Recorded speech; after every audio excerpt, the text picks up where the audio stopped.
Hi there. So today we are talking about, oh, and the Kindle's gone off. Today we're talking about a book called Scandal by Sasha Morgan. And this is a tricky one for me because I'm going to make it sound, here we go, I'm going to make it sound like I don't like it because I do have some things that I would do differently. But actually I really like it, so I want to say that first. It's the sort of book I warmed up to. I've not read any of hers before, and the very first bit I didn't like was they list all the characters and tell you something about them. Well, I'm never going to remember any of that, and I found that a slightly odd thing to do. And then the sort of initial bits are so cliched and so stereotyped. I thought, oh, this is just you know, file and change name sort of thing and bang out another book. So my initial reaction was not positive, but I have to say that, baby will be back in a minute.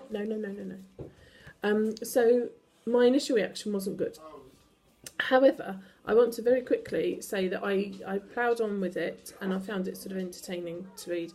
But actually the story is lovely, and my concern is that the title and the front cover don't do it justice at all, because it wasn't for me a book about scandal, and the cover I'm guessing is the controversial hot tub.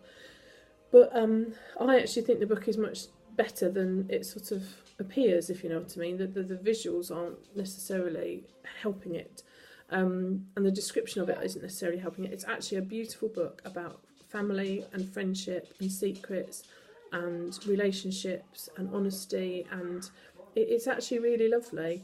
There's a couple of, if you can sort of strip back this stereotypical pace that it's set, and the names that they've chosen for the characters, if you can kind of blend that in a bit, the story itself is beautiful. And so, for example, there are two northerners who win the lottery, and so there's this juxtaposition between, you know, inherited wealth, old money and new money, and they come and sort of take over a house on an old country estate. We live near Chatsworth, so that's where I was thinking in my head, and they sort of, you know, they ruin it.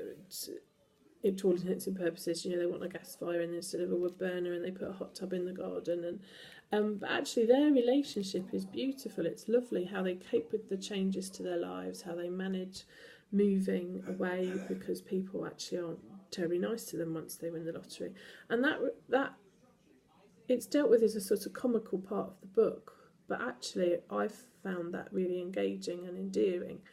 And I wanted them to be more integral to the story, because I actually thought that was really clever.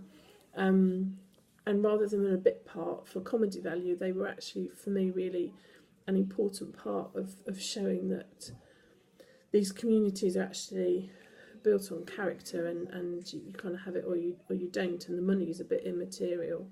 And also that you like what you like, and that's okay too. So I liked it. I liked it more than I thought I would, and I liked it more than the book sort of gives off. And I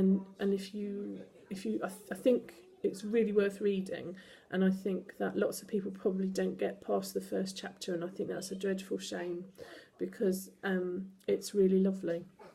I enjoyed it very much. I did guess who Ted was, but I think only because we have a great-granddad Ted, and so we made the immediate leap between the initials and the name. So I did know who Ted was, but again, it was rather lovely story of sort of coming together and love.